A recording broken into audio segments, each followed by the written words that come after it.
बिस्मिल्लाहिर्रहमानिर्रहीम अस्सलाम वालेकुम। I am Asim Noor, your physics teacher and you are watching my YouTube channel knowledge fiesta. Students, आज की इस वीडियो में हम बात करेंगे पयास के एंट्री टेस्ट की और उसका एक पेपर डिस्कस करेंगे जो कि 2013 में हुआ था। उसके फिजिक्स पोर्शन की डिस्कशन करेंगे, तमाम एमसीक्यूज़ को डिटेल से सॉल्व भी करेंगे, उनके कॉन्सेप्ट को समझेंगे भी, और अगर कहीं पर शॉर्टकट लगता होगा तो इंशाल्लाह आपको मैं वो शॉर्टकट भी बताऊंगा। स्टूडेंट्स, ये लेक्चर सिर्फ डिस्कशन नहीं है, यानी कि सिर्फ क्वेश्चन का आंसर नहीं बताना मैंने कि ये फार्मूला लगा दो ये आंसर आ जाएगा, बल्कि मैंने इस क्वेश्चन का कॉन्सेप्ट भी बताऊंगा, यानी कि ये डिस्कशन प्लस लेक्चर होगा। और लेकिन जो लेक्चर होगा और जो कॉन्सेप्ट होगा वो क्वेश्चन के मुताबिक मैं आपके साथ डिसाइड करूंगा कि आप किस क्वेश्चन में कौन सा कॉन्सेप्ट लगा सकते हैं। स्टूडेंट्स, डिस्कशन को स्टार्ट करने से पहले पयास के एंट्री टेस्ट के हवाले से कुछ बातें ज़हन नशीन कर लें। पहला कि पयास के टेस्ट में नेगेटिव मार्किंग होती है, जैसा कि देखिए यहाँ पे मेंशन भी किया है, negative marking will be entertain for the session. अब स्टूडेंट्स, आपने पेपर में जाने से पहले, जब पेपर मिलेगा, आपने पहले ही ऊपर देख लेना है कि क्या नेगेटिव मार्किंग का बताया गया है। अगर आप जब पेपर देने जा रहे हो उस वक्त नेगेटिव मार्किंग नहीं है तो फिर तो आप बिला झिझक जैसे मर्जी आंसर लगाएं, आपको नेगेटिव मार्क नहीं होगा। लेकिन अगर नेगेटिव मार्किंग है तो फिर आपको बड़े एहतियात के साथ आंसर लगाना है, क्योंकि अगर गलत लगा दिया तो फिर आपके नेगेटिव में मार्क्स जाएंगे। एक बात ये। दूसरी बात स्टूडेंट्स, आपने याद रखनी है कि पयास के टेस्ट में नॉर्मली न्यूमेरिकल्स बहुत ज़्यादा आते हैं, और कुछ न्यूमेरिकल्स ऐसे भी होते हैं जिनकी जो कैलकुलेशंस हैं वो विद इन 1 मिनट सॉल्व नहीं की जा सकती, या टाइम ज़्यादा लगता है उनके लिए, या एग्जैक्ट आंसर नहीं निकाल पाते आप 1 मिनट के अंदर। इसलिए आपके पास एक सिंपल कैलकुलेटर चाहिए, और पयास के टेस्ट में के सिंपल कैलकुलेटर अलाउड है कैलकुलेशंस करने के लिए। साइंटिफिक या डिजिटल नहीं अलाउ, सिंपल कैलकुलेटर अलाउ है, तो आपके पास कैलकुलेटर होना चाहिए। तो डिस्कशन के दौरान भी आप कॉपी पेंसिल और अपने कैलकुलेटर पास रखिएगा, ताकि साथ साथ नोट करते रहें लेक्चर्स को, मेरा डिस्कशन नोट करते रहें, और साथ साथ जो मैं वैल्यूज़ बता रहा हूँ आपने उनको आंसर जो है वो कैलकुलेटर पे पुट करके आंसर निकाल लें। ठीक है स्टूडेंट्स, तो आइए स्टार्ट करते हैं पयास का बीएस इंजीनियरिंग एडमिशन टेस्ट 2013 से 17 बैच का फिजिक्स पोर्शन। स्टूडेंट्स, पहला सवाल है, 3 forces 6, 8 and 10 newton are acting on the particle in medium in equilibrium. The resultant of the 8 newton and 10 newton forces has the magnitude. Students, यहाँ पे इस question में सबसे मेन चीज़ है इक्विलिब्रियम। जब हम बात करते हैं इक्विलिब्रियम की तो हमें पता चलता है कि sum of all the forces is equal to 0। अब स्टूडेंट्स, 3 फोर्सेस गिवन है, F1 कह लें, F2 कह लें, F3 कह लें, इन सब का सम क्या होगा? 0। वेक्टर सम 0 होगा। फिलहाल मैं मैग्नीट्यूड की बात कर रहा हूँ सिर्फ, इसलिए वेक्टर साइन नहीं लगाए। स्टूडेंट्स, अगर मैं F1 निकालता हूँ तो आएगा -F2 प्लस F3। इसका मतलब है कि बॉडी को इक्विलिब्रियम में ले आने के लिए ज़रूरी है कि दो फोर्सेस का सम थर्ड फोर्स के इक्वल होना चाहिए, तभी तो 0 हो जाएगा वो। अब स्टूडेंट्स, यहाँ पे 6, 8 और 10, तो F2 8 आ गया, ये 10 आ गया, इन दोनों का सम कितना होगा? फर्स्ट फोर्स की इक्वल, जो कि 6 न्यूटन है। सो राइट आंसर इज 6 न्यूटन। ठीक है जी, कोई सॉल्व नहीं करना इसमें, जस्ट कॉन्सेप्ट है। क्वेश्चन नंबर 2, स्टोन वेइंग 200 ग्राम। स्टूडेंट्स, न्यूमेरिकल्स में खास ख्याल रखिएगा कि यूनिट्स का जो सिस्टम है वो एक ही होना चाहिए। आगे हम देखते हैं, अगर ये ग्राम्स हैं, ग्राम बेसिकली CGS यूनिट है मैथ्स का, आगे भी सारे CGS यूनिट्स ही होने चाहिए, या सारे के सारे SI होने चाहिए, तो फिर हमें ग्राम को किलोग्राम में कन्वर्ट करना पड़ेगा। फिलहाल मैं साथ ही कन्वर्ट कर देता हूँ, आगे देख लेंगे। ये आएगा 0.2 किलोग्राम।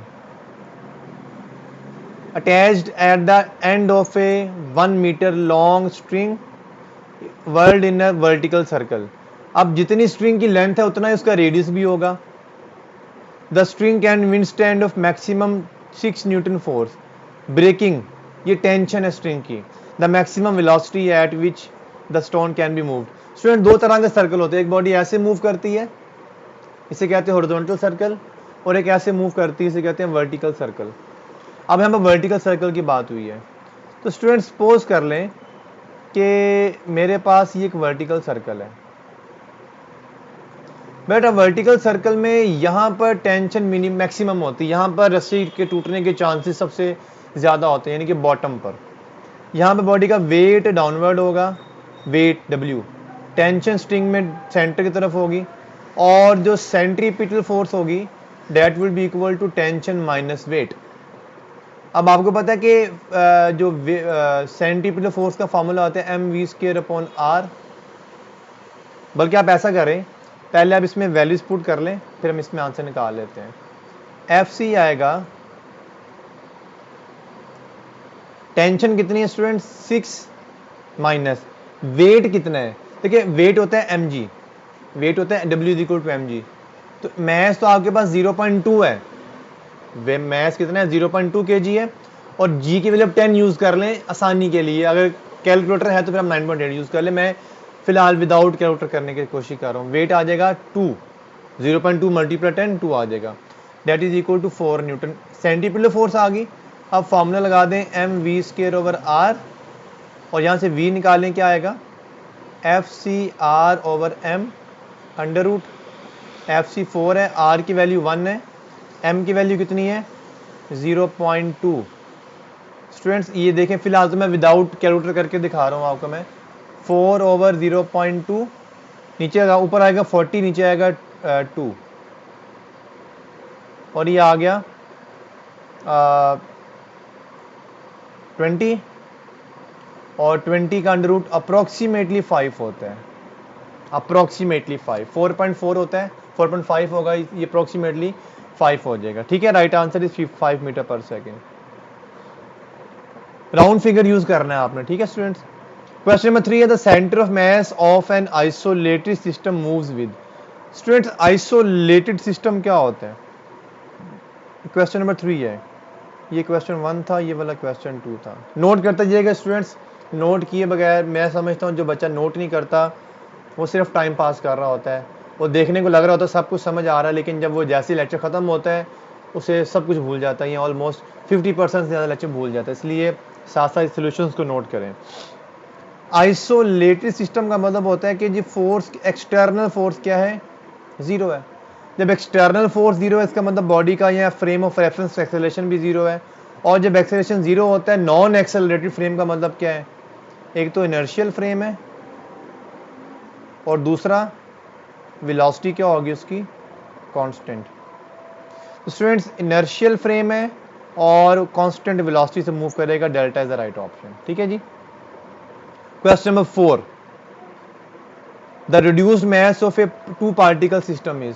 स्टूडेंट्स रिड्यूस्ड मास की टर्म आपने एफएससी में कहीं नहीं पढ़ी होगी, लेकिन मैं आपको थोड़ा सा आइडिया देता हूँ व्हाट इज रिड्यूस्ड मास। एक सिंपल एग्जांपल से करता हूँ। सपोज करें मेरे पास एक स्प्रिंग है, इसके साथ 2 मैसेज अटैच किए गए M1 M2, एक तो ये है। अब now these are the 2 particle problem, यानी एक स्प्रिंग के साथ 2 मैसेज अटैच हैं। स्टूडेंट्स इसकी जो मोशन होगी दोनों की थोड़ी सी कॉम्प्लेक्स हो जाएगी। हम इसको आसान करने के लिए, सिंपल रखने के लिए क्या कर सकते हैं, अगर मैं एक स्प्रिंग अज्यूम करके इसके साथ एक ही मैस अटैच कर दूं M, और ये M कुछ ऐसा मैस होना चाहिए जो M1 M2 के इक्विवेलेंट होना चाहिए, यानी कि वो 2 मैसेज को उतार के एक मैस उतार दूं और वो एक मैस 2 मैसेज के इक्विवेलेंट हो और उसी की तरह मोशन करे। तो ये जो सिंगल मैस है इसे कहेंगे रिड्यूस्ड मैस। ये बिल्कुल ऐसे ही है जैसे आप कैपेसिटर या रेजिस्टर सीरीज में या पैरेलल में अटैच करते हैं, और आपके पास बहुत सारे रेजिस्टर्स अटैच हैं सीरीज में या पैरेलल में। आप उन सारे रेजिस्टर्स को उतार के उनके इक्विवेलेंट एक रेजिस्टर लगाना चाहते हैं ताकि आपका सर्किट सॉल्व करना आसान हो जाए, तो उसे इक्विवेलेंट रेजिस्टेंस या कैपेसिटर के केस में इक्विवेलेंट कैपेसिटेंस कहा जाता है। तो स्टूडेंट्स मैसेज के केस में भी अगर बॉडी के साथ ज़्यादा मैसेज अटैच हैं, ज़्यादा पार्टिकल्स हैं, तब सारे पार्टिकल्स को उतार के उसकी जगह पर कोई एक पार्टिकल अटैच करना चाहें जो इक्विवेलेंट पार्टिकल, इक्विवेलेंट मैस का होगा, उसे कहा जाएगा रिड्यूस्ड मैस। तो ये ज़्यादा पार्टिकल को सिंगल पार्टिकल की तरह ट्रीट करने के लिए रिड्यूस्ड मैस की टर्म इस्तेमाल की जाती है। अब स्टूडेंट्स यहाँ पे कितना रिड्यूस मैस होगा, ये जो m होगा ना इसका फॉर्मूला होगा 1/m is equal to 1/m1 plus 1/m2। LCM लेंगे स्टूडेंट्स, आएगा m1 प्लस m2 ऊपर आ जाएगा, नीचे आ जाएगा m1 m2। अब आपने रिड्यूस मैस m निकालना है तो आएगा m1 m2 रेसिप्रोकल ले लें over m1 plus m2। So right option is beta. So I hope कि आपको रिड्यूस मैस का कॉन्सेप्ट भी समझ आ गया और ये आपको क्वेश्चन का आंसर तो समझ आ गया है। 5 क्वेश्चन है, ball of 50 gram is fixed at the end of A spring और स्प्रिंग कांस्टेंट 80,000 डाइन्स पर सेंटीमीटर। अब स्टूडेंट्स, ग्राम जो है वो मैथ का यूनिट है, but not SI unit, it is the CGS unit of math. Force का भी एक यूनिट होता है न्यूटन, लेकिन वो एसआई यूनिट होता है। तो सीजीएस में क्या इसका यूनिट होगा स्टूडेंट्स? सीजीएस में फोर्स का यूनिट होता है डाइन्स, जो यहाँ पे गिवन है, डाइन्स पर सेंटीमीटर। बेसिकली स्प्रिंग कांस्टेंट है ये, तो डाइन्स फोर्स का यूनिट है। इसका मतलब हमें जो गिवन है ये सीजीएस सिस्टम के मुताबिक यूनिट्स गिवन है, units are in the same system. The ball is pulled to the one side of the 1 centimeter release. Centimetre भी CGS यूनिट है लेंथ का।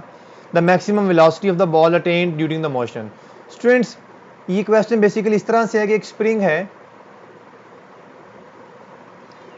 उसके साथ आपने बॉडी अटैच की है, उसको फिर आपने कंप्रेस किया नीचे की तरफ, तो जब छोड़ेंगे तो ये कितनी मैक्सिमम वेलोसिटी अचीव करेगा? स्टूडेंट्स, ये तो सिंपल हार्मोनिक मोशन वाली बात है, और आपने अपने पार्ट 1 के अंदर सिंपल हार्मोनिक मोशन वाला चैप्टर पढ़ा हुआ है। मैक्सिमम वेलोसिटी का फॉर्मूला होता है एक्स नोट अंडर रूट के over M. X naught amplitude है, जितना स्प्रिंग को कंप्रेस किया या जितना एक्सटेंड किया, कितना एक्सटेंड किया कंप्रेस किया, 1 अंडर रूट। स्प्रिंग कांस्टेंट है 80,000 ओवर 50 ग्राम मैस है, 1 से 0 कैंसिल, या आ गया। अगर आपने विदाउट कैलकुलेटर भी करना है तो मैं करके दिखा रहा हूँ, जो मुमकिन है वो मैं करवा देता हूँ। या आपके पास आएगा 3, एक मिनट सॉरी, आएगा 1600, 1600 आएगा अंडर रूट 8000 को 5 से डिवाइड करने पर, that would be equal to 40। So right answer is 40 centimetre per second. ये 1600 का अंडर रूट 40 होगा। 6 क्वेश्चन है, the rate of change of angular momentum with time. Students, आप एक फॉर्मूला जानते हैं कि जो rate of change of linear momentum जो होता है that is equal to force.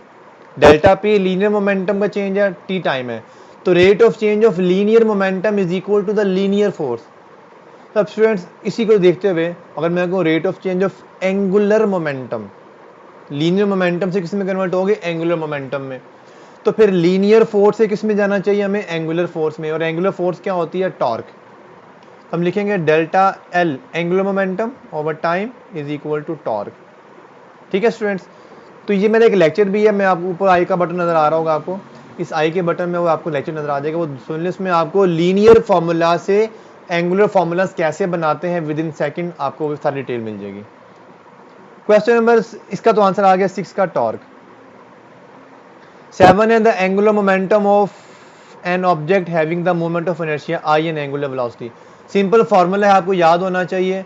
वैसे एक फार्मूला है P is equal to mv। P linear momentum है, मैस लीनियर मैस है जिसे हम इनर्शिया भी कहते हैं, और V वेलोसिटी या लीनियर वेलोसिटी। इसी फार्मूला को हम एंगुलर वेलोसिटी, एंगुलर क्वांटिटीज में कन्वर्ट कर सकते हैं। लीनियर मोमेंटम की जगह पर angular momentum L, linear mass M की जगह पर एंगुलर मैस जिसे मोमेंट ऑफ इनर्शिया कहा जाता है I, और लीनियर वेलोसिटी की जगह पर एंगुलर वेलोसिटी ओमेगा। तो स्टूडेंट्स, राइट आंसर आ गया I ओमेगा। बेटा जो नेक्स्ट 2 क्वेश्चन है वो इस स्टेटमेंट से हैं, क्वेश्चन नंबर 8 और 9। Next 2 questions are based on the statement the displacement equation of the wave is y is equal to 0.2 sine 0.1 t minus 0.3 x। Question है जी, the phase in the above equation. मैं पहले जरा equation लिख लूं। यहाँ पे हमें वेव इक्वेशन गिवन है 0.2 साइन 0.1 t माइनस के सॉरी 0.3 x। बट जो आपने नॉर्मली एफएससी के अंदर अपनी कोई वेव इक्वेशन नहीं पढ़ी, मैं आपको एक जर्नल वेव इक्वेशन बताता हूँ। ये वेव इक्वेशन होती है ए मीन एम्पलीट्यूड साइन के x minus omega T plus five. ये है जर्नल वेव इक्वेशन, ये आपको याद कर लें। ये बेसिकली ग्रेजुएशन में या ए लेवल्स में पढ़ते हैं बच्चे। अच्छा, मैं टर्म्स बता देता हूँ। यहाँ पे के जो है ये वेव नंबर है, ए क्या है? एम्पलीट्यूड है, फाई जो है इसे कहते हैं फेज डिफरेंस, और जो ओमेगा टी है इसे कहते हैं फेज, और जो ओमेगा है खाली ओमेगा से कहते हैं एंगुलर फ्रीक्वेंसी। अब स्टूडेंट्स हमें तो गिवन है जर्नल इक्वेशन में के एक्स माइनस ओमेगा टी है, और जो गिवन है उसमें 0.1 टी माइनस 0.3 एक्स है। स्टूडेंट्स याद रखिएगा एक्स के साथ के लिखा होता है और टी के साथ ओमेगा लिखा होता है जर्नल इक्वेशन के मुताबिक। तो इसके मुताबिक आपकी जो ओमेगा टी बनता है वो क्या बन रहा है, फिलहाल ओमेगा टी क्या बन रहा है 0.1 टी। तो फेज क्या होगा 0.1 टी, ना कि 0, वैसे बोल्ड किया हुआ ये गलत है, 0.1 टी इसका फेज है। ठीक है स्टूडेंट्स। क्वेश्चन नंबर 9 है the frequency of the given equation. Students हमें पता चल गया ओमेगा टी 0.1 टी की इक्वल है।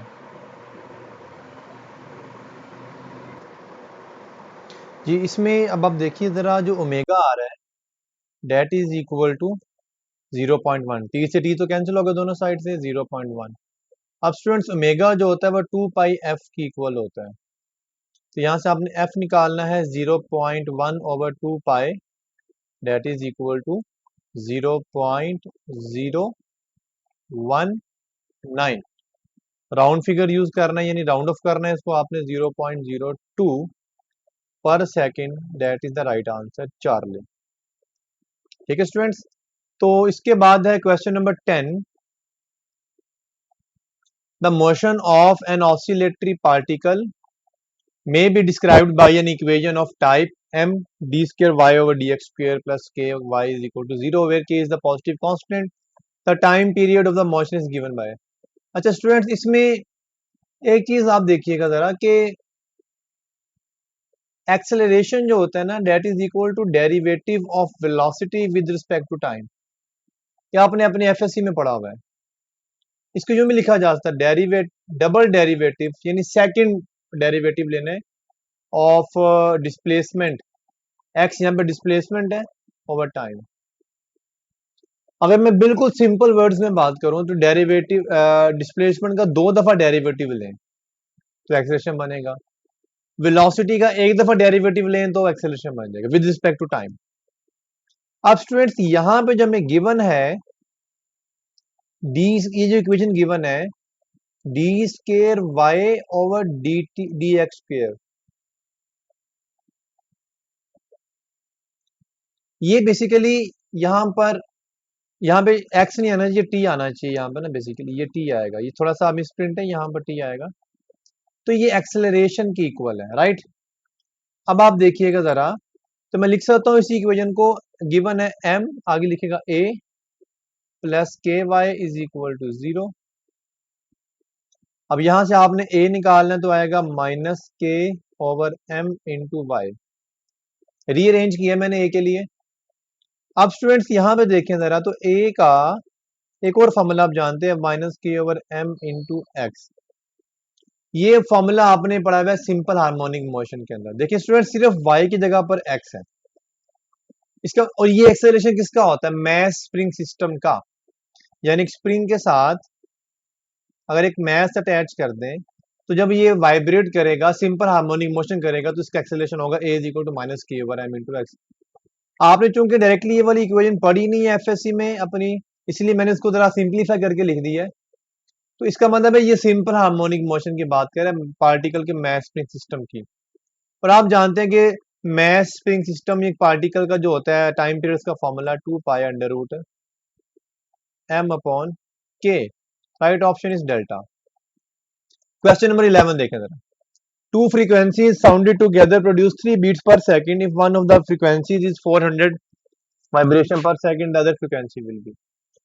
क्वेश्चन नंबर 11 में देखें स्टूडेंट्स, जो नंबर ऑफ बीट्स पर सेकंड होता है that is equal two plus minus f1 minus f2, ये आपने पढ़ा है वेव्स वाले चैप्टर में फर्स्ट ईयर के अंदर।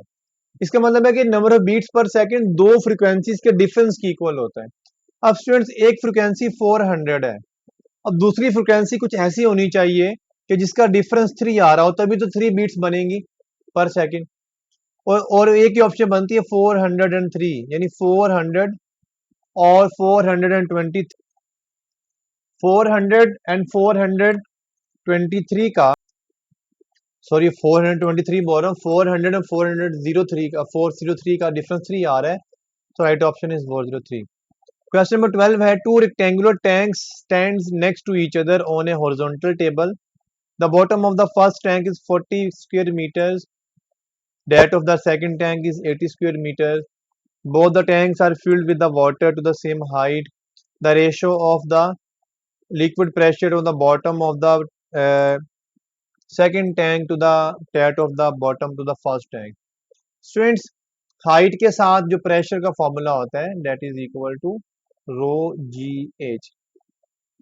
पहली बात तो दोनों की हाइट सेम है, क्योंकि हाइट सेम है, दोनों का वाटर लेवल सेम है, इसलिए दोनों का जो प्रेशर होगा वो भी क्या होगा, सेम होगा। नंबर वन, पहली बात तो रेशो आ जाएगी 1:1, हाइट सेम होने की वजह से प्रेशर सेम है। अच्छा स्टूडेंट्स, यहाँ पे कह सकते हैं कि सर दोनों का बेस एरिया तो डिफरेंट है, एक और फॉर्मूला है P is equal to F over A, तो यहाँ पे जिसका बेस एरिया ज्यादा वहां प्रेशर कम होना चाहिए। अच्छा स्टूडेंट्स, यहाँ पे देखें जरा, पहली बात तो ये जो बात है, अगर मैं डेंसिटी को लिखूं, चलें, density is equal to mass over volume, G H, ठीक है, ऐसे लिख लिया मैंने। अब आप देखें जरा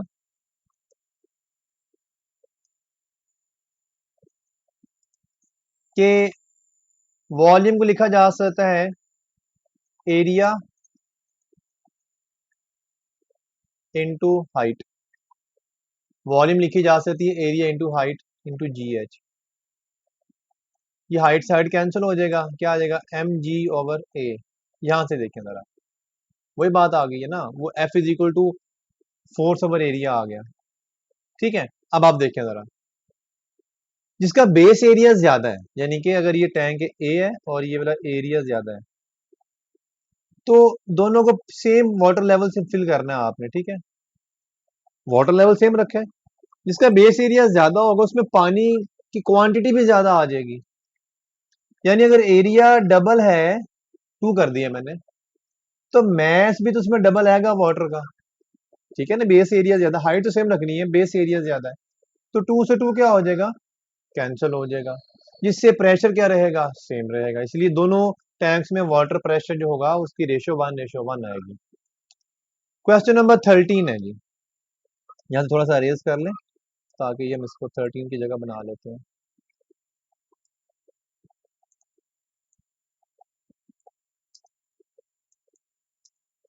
जी 13 क्वेश्चन है,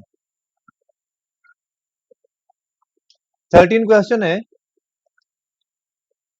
जी के, block of mass 1 kg is pushed along a table with the constant velocity by force F, force of 5 Newton. When the push is increased to 9 Newton, then the block gets an acceleration. Formula आता है A is equal to F over M. Students, mass तो given है 1, force देखनी है। अब देखो जरा, कहता है जी 9 न्यूटन की फोर्स लगी है, पहले थी 5 न्यूटन की फोर्स, 5 न्यूटन तक तो वेलोसिटी कांस्टेंट थी, उसके बाद 4 न्यूटन जो एक्स्ट्रा लगाई है उसकी वजह से एक्सेलरेट किया है, तो एक्सेलरेशन फाइंड करने के लिए हमने फोर्स लगानी है 4 न्यूटन की, 5 न्यूटन फोर्स लगाने तक वेलोसिटी कांस्टेंट थी, उसको जब इंक्रीज किया 9 न्यूटन तक, तो इसका मतलब 4 न्यूटन एक्स्ट्रा लगाया जिसकी वजह से एक्सेलरेशन आया, तो एक्सेलरेशन कितना आ गया, 4, right option is beta. Question number 14, the correct number of significant figures in this are. Students, बड़ा सिंपल रूल है, स्टार्टिंग जीरोस कभी सिग्निफिकेंट नहीं होते, स्टार्टिंग जीरोस कभी सिग्निफिकेंट नहीं होते, तो स्टार्टिंग जीरो को काट दें, शुरू वाला 2 जीरो काट दें, बाकी काउंट कर लें। अच्छा, एंडिंग जीरोस हैं वो सिग्निफिकेंट होते हैं अगर डेसिमल के बाद हो, अगर डेसिमल से पहले हो तो हो भी सकते हैं, नहीं भी हो सकते, वो एक अलग केस है। फिलहाल ये एंडिंग जीरोस जो है वो डेसिमल के बाद ही आ रहे हैं, तो आप सारे काउंट कर लेंगे तो आंसर आ जाएगा 5, यानी कि 5 सिग्निफिकेंट फिगर है, 2 3, 2 तो ये हो गए और 3 जीरो मिला के 5 सिग्निफिकेंट फिगर है। Question number 15, A satellite orbits the Earth in circle of the radius 8,000 kilometer, where the value of the g is 8.2. The velocity of the satellite is. But the orbital velocity का formula आप जानते हैं, under root G M over R, एक ये और एक under root ji are, ये वाला. हमें स्मॉल जी की वैल्यू गिवन है 8.9, 8.2 गिवन, हमने वो यूज करनी है 8.2. आर कितना है 8,000 किलोमीटर है, बट ऐसे मीटर में कन्वर्ट करना है आपको. क्यों? क्योंकि जी की वैल्यू मीटर पर सेकंड स्क्वायर में गिवन है. यूनिट्स का बड़ा ख्याल रखना है आपने. तो आएगा 8,000 इंटू 10⁻³ अब आप इसको अपने कैलकुलेटर में वैल्यूज पुट करके आंसर निकाल लें. इसका आंसर आएगा 8.087 कुछ आएगा, तो राउंड फिगर करके 0 किलोमीटर. ये आएगा 809 इंटू 10⁻³ समथिंग आएगा मीटर पर सेकेंड. ठीक है, यानी इस तरह का आंसर आएगा. यहाँ डेसिमल आगे पीछे होगा, आपने इसको किलोमीटर में कन्वर्ट करना है क्योंकि आंसर किलोमीटर में गिवन है. तो किलोमीटर में 1000 से डिवाइड कर देंगे, जो भी आंसर आएगा. मैंने यहाँ पे ऐसा करता हूँ, मैं ये आंसर नहीं लिखता, आपका जो भी आंसर आ रहा है आप कैलकुलेटर से निकालें. वट एवर द आंसर जो आपका आ रहा है, आपने इस आंसर को 1000 से डिवाइड करना है ताकि किलोमीटर पर सेकंड में आंसर आ जाए, क्योंकि हमने वैल्यूज मीटर पर सेकंड में पुट की है सारी. ये सारी मीटर पर सेकंड में. आंसर जो आएगा उसे 1000 से डिवाइड कर लें तो किलोमीटर पर सेकंड में, that is the beta answer आएगा आपका. 16 है, the Young's modulus for aluminium is 7 into 10⁻10 Pascal when an aluminum wire whose diameter is 1.5 millimeter and 50 centimeter long is stretched by 1 millimeter. The force applied to the. कोई concept नहीं है, simple formula है Young's modulus का. Young's modulus का formula होता है F L over ए delta L. यहां से आपको निकालना है फोर्स एफ. रीअरेंज करें तो यह आएगा वाई ए डेल्टा एल अपॉन एल. बेटा एरिया को लिखा जा सकता है पाई आर स्क्वेयर एल. एरिया को पाई आर स्क्वेयर लिखा जा सकता है. अब आपने देखना है यहाँ पे F is equal to Y कितना है. मैं इसको थोड़ा रेज कर लूं, जब स्पेस बना लूं क्योंकि यहाँ पे जगह कम है.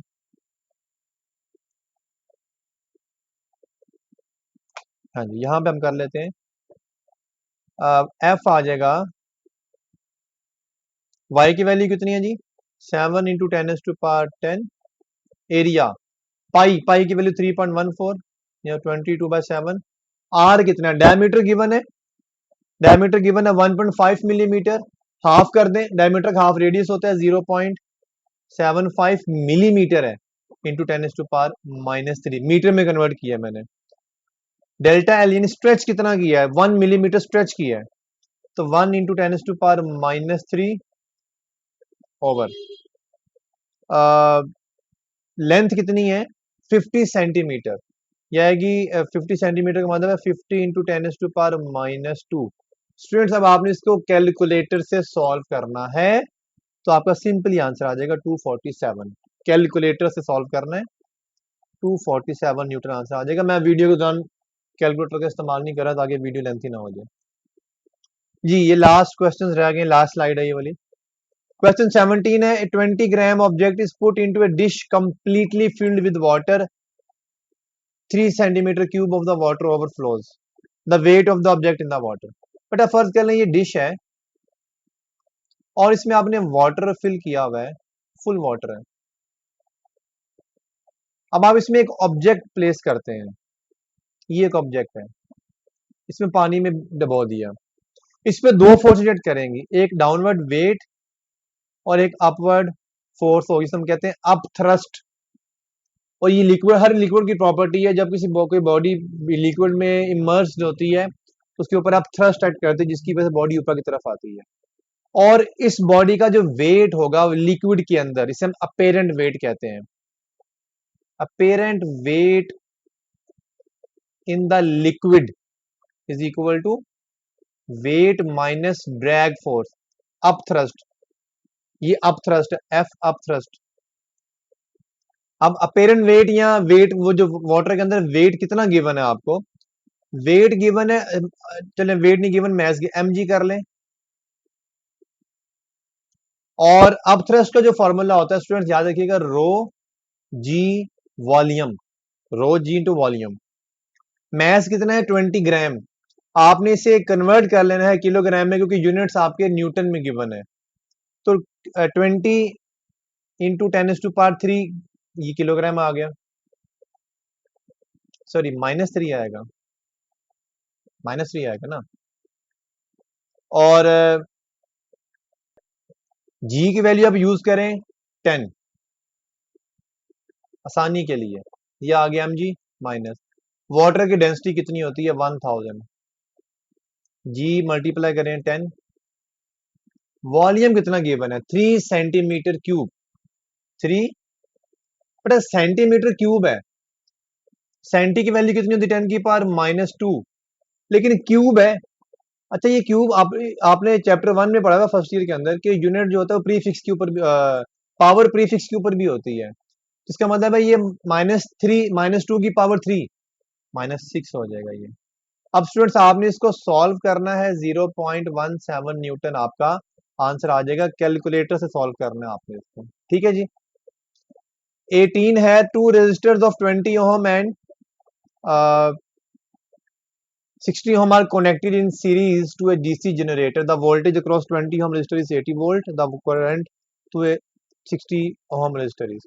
स्टूडेंट्स बड़ा सिंपल है, अगर दो रेजिस्टर सीरीज के अंदर हो, इसमें गिवन है एक 20 ओम है और एक हमें गिवन है 60 ओम की, तो सीरीज में करंट की वैल्यू हमेशा सेम रहती है, जितना करंट इसके अंदर होगा आई, उतना ही करंट इसके अंदर भी होगा आई।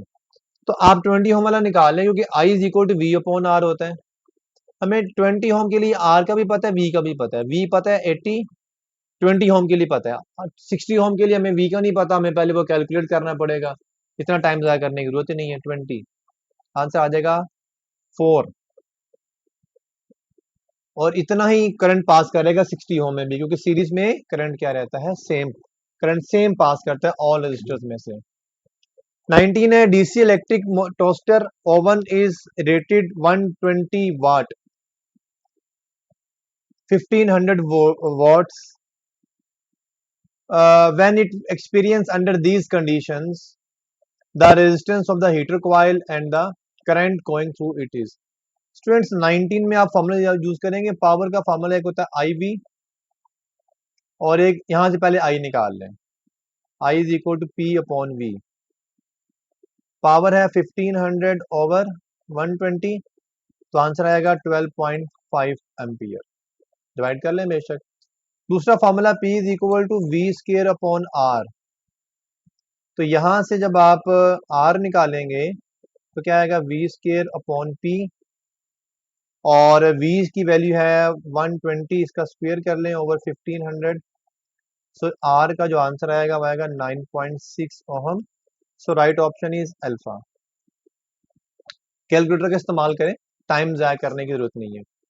20th क्वेश्चन है, the voltage between cathode and the screen of A television set is 22 kilovolt.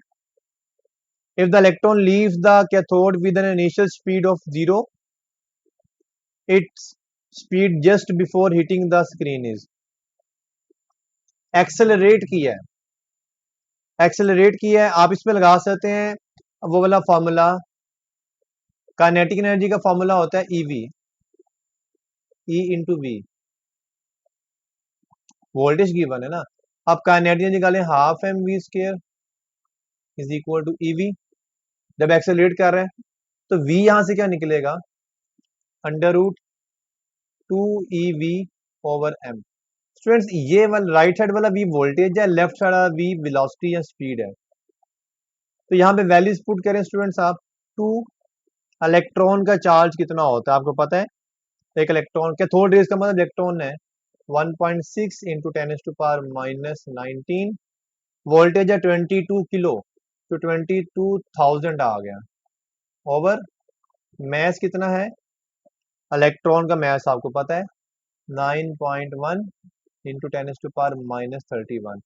Students आपने अब इसको सॉल्व करना है कैलकुलेटर से, तो आपका आंसर राउंड ऑफ करने के बाद आ जाएगा इतना, यानी कि अल्फा ऑप्शन। क्वेश्चन नंबर 21 है,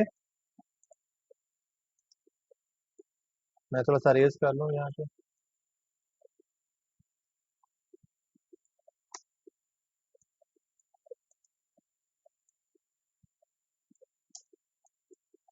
यहाँ पे नोट कर लिया होगा, चलें।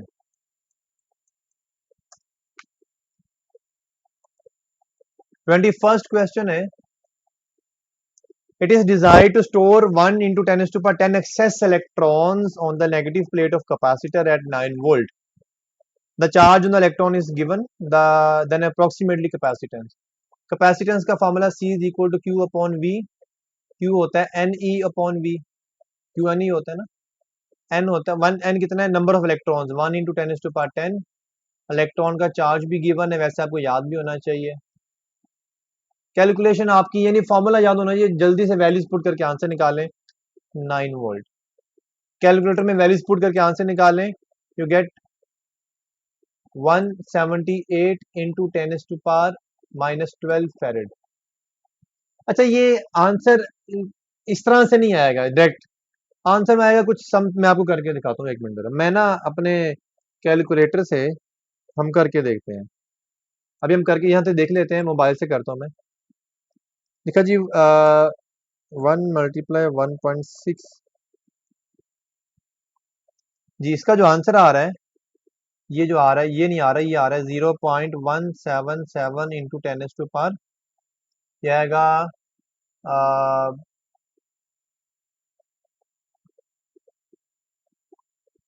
10, कितना है, 9 वोल्ट है।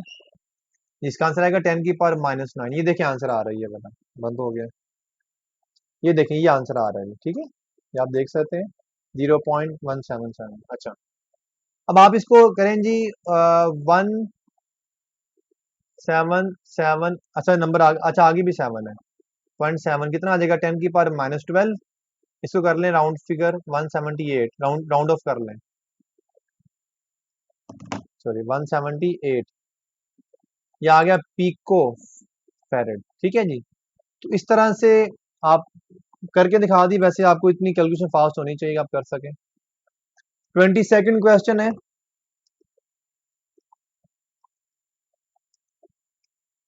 a positively charged particle is moving with velocity of 3.5 into 10 to the power 5 meter per second normal to the uniform magnetic field of magnitude this Tesla.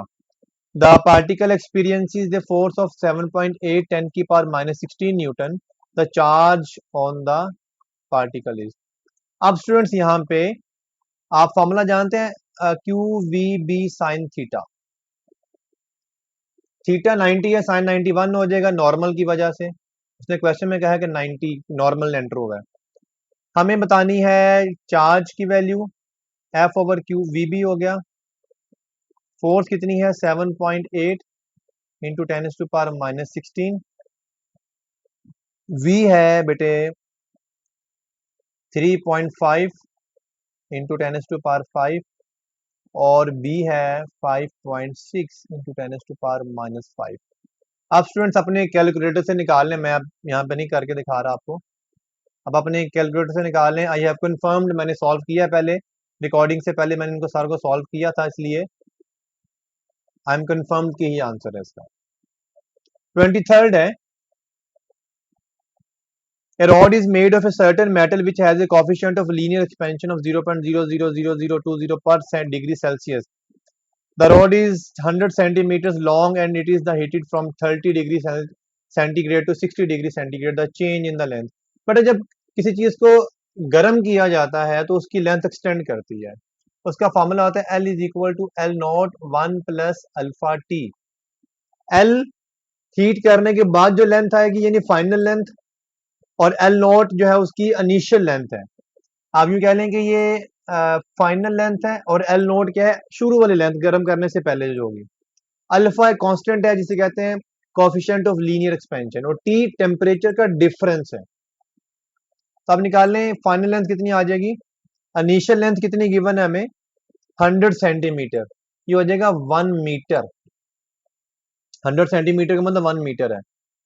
1 plus alpha, ये जो 0.0000020 पर डिग्री सेल्सियस, या पर kelvin की बात होती है।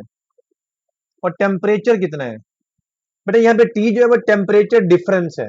यहाँ पे बेसिकली डेल्टा टी होना चाहिए, लेकिन मोस्टली बुक में टी लिखा हुआ है, बेसिकली डेल्टा टी होता है टेम्परेचर डिफरेंस। अब टेम्परेचर डिफरेंस कितना है, 30 डिग्री और 60 डिग्री डिफरेंस है 30। अच्छा, बच्चे कहेंगे सर इसको कैल्विन में कन्वर्ट नहीं करना, बिल्कुल करना है।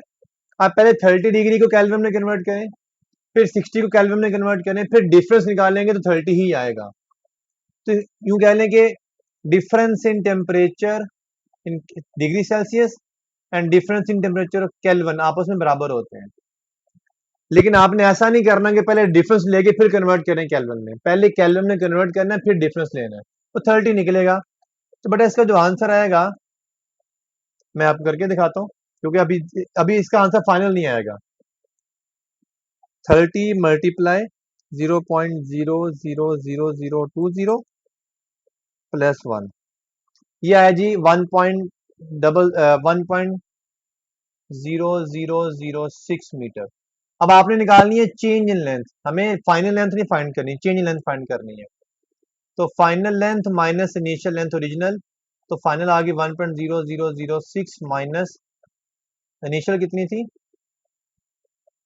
1, तो आ गया 0.006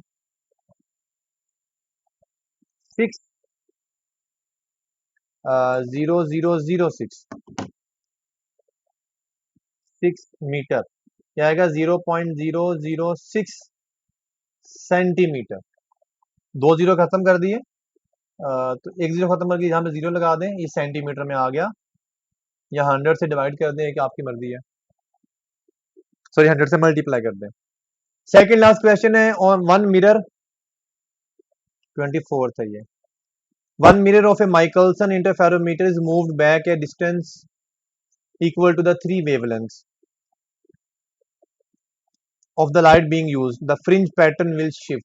आपने माइकलसन इंटरफेरोमीटर का टॉपिक पढ़ा, उसमें फॉर्मूला पढ़ा, अगर मिरर को मूव करें बाय लेंथ एल तो फॉर्मूला होता है M lambda L, M lambda by 2।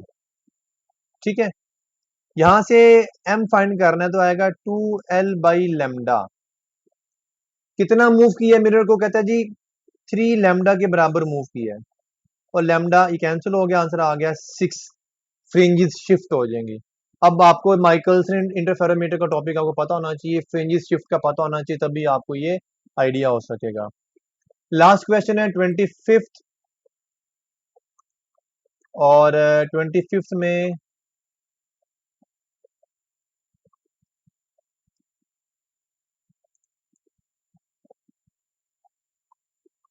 a certain radionuclide has a half life of 12 hours, half life 12 hours है। starting from 1 gram the nuclide, the amount of left after 2 days। But अब 2 दिन में कितने घंटे होते हैं, 2 days का मतलब है 48 आवर्स, और हाफ लाइफ कितनी है, T1/2 कितनी है 12 आवर्स, तो 2 दिनों में कितनी हाफ लाइफ बनती है 4।